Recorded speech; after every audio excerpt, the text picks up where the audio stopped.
Yang pertama, kita kan hidup di Indonesia, Ustaz ya. Kita ini menerima banyak fatwa, baik dari Majelis Ulama Indonesia ataupun dari ulama-ulama luar negeri atau luar negara kita. Ini yang kita ikuti itu fatwanya siapa, Ustaz? MUI ataukah fatwa dari ulama luar Indonesia? Itu yang pertama, Ustaz. Alhamdulillahirabbil alamin wassalatu wassalamu ala al-mab'uts rahmatan lil alamin nabiyina Muhammad wa ala alihi wa sahbihi wa man tabi'ahum bi ihsanin ila yaumiddin, amma ba'd. Jadi ada dua pertanyaan ya. Yang pertama terkait dengan fatwa. Fatwa itu adalah sebuah jawaban yang disampaikan oleh seorang alim dan dia tidak bersifat mengikat, yang disebut fatwa. Beda dengan qadha. Kalau qadha itu sebuah ketentuan diputuskan seorang qadhi atau seorang alim yang menjadi qadhi, dan itu mengikat. Ya, kalau misalnya di dalam masalah hukum talak, seorang berkata kepada istrinya, kamu talak 3, dia terhitung 1 atau terhitung 3? Di dalam fatwa boleh saja seorang alim memilih pendapat mayoritas ulama, misalnya terhitung 3. Boleh saja dia menghitung pendapat di sebagian madhab yang dikuatkan oleh sejumlah ulama di masa ini, itu terhitung 1 saja. Itu di sudut fatwa. Tetapi kalau dia di depan qadhi, sudah di pengadilan, dihadapkan kepada kasus tersebut, dan si hakim mengatakan ini terhitung 3, maka wajib dianggap 3. Walaupun pendapat orang yang ada di situ cuma 1 atau pendapat yang lain, dia harus mengambil pendapatnya si qadhi. Itu yang terkait dengan masalah di pembahasan. Ini adalah hal yang tidak bisa dibedakan oleh banyak orang. Kemudian sudut yang kedua, dari hal-hal yang bentuknya mengikat, apabila fatwa tersebut itu ada kaitannya dengan, kalau dia terkait dengan pribadi, itu terkait dengan pribadi. Iya. Dan ucapan seorang alim itu mengikat pada orang awam yang tidak mengetahui dalil.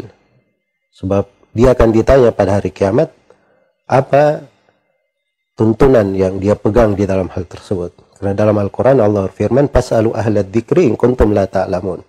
Bertanyalah kepada orang yang berilmu kalau kalian tidak mengetahui. Kalau dia sudah tanya kepada seorang alim, dikasih jawaban, maka itu mengikat untuk pribadinya. Kecuali kalau dia punya dalil yang lebih kuat daripada itu yang dia pegang, bukan hawa nafsu, maka tidak ada masalah, silahkan dia ikuti. Yang kedua, kalau fatwa tersebut, si alim terkait dengan kejadian-kejadian umum yang menimpa manusia, maka ini ada sudut keterkaitan dengan wewenang pemerintah di dalam hal tersebut.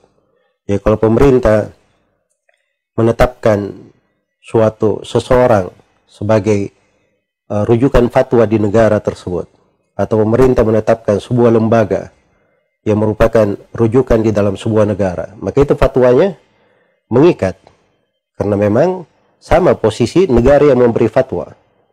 Iya.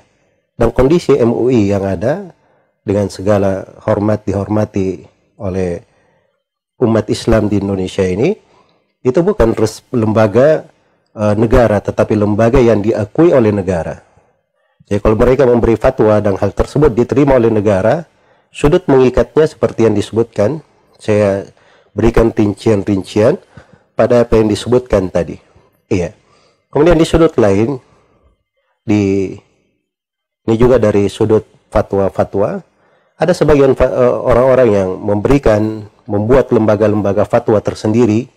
Ya, kalau dia membuat lembaga-lembaga fatwa tersendiri dan juga diakui secara peraturan di pemerintah, maka itu lembaga fatwa, tidak ada masalah berjalan. Tapi dari sudut mengikatnya, seorang itu harus pandai melihat dia berbicara sebagai apa.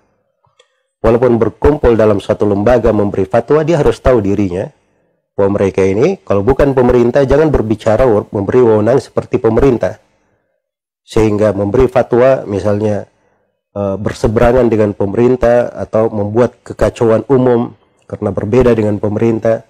Tapi kalau ada fatwa-fatwa yang memang itu wewenang pemerintah, maka didiskusikan sebelum dikeluarkan agar supaya hasilnya baik untuk manusia.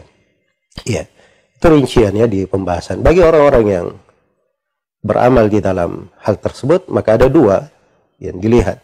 Ada seorang yang ditanya, yang dia tanyakan pada dirinya fatwa itu dengan dalil, dia terima dengan dalil. Dan itu dia akan ditanya pada hari kiamat tentang hal tersebut. Apa yang dia lakukan, dia pegang dengan dalil. Iya. Yang kedua, harus dilihat fatwa itu pada wewenangnya. Itu di wewenang siapa? Ya, kalau fatwa-fatwa terkait dengan umum misalnya, pemerintah menetapkan masuknya tanggal 1 Ramadan, hari sekian. Itu pemerintah yang diikuti. Siapapun yang memberi fatwa, mau lembaga apapun, ormas apapun, itu tidak diterima. Karena itu bukan wewenang mereka di dalam hal tersebut. Tidak dari sudut syar'i dan tidak pula dari sudut peraturan yang berjalan di sebuah negara. Maka itu cara mendudukkan di dalam hal-hal yang seperti ini. Semoga Allah memberi taufik kepada semuanya. Wallahu ta'ala alam.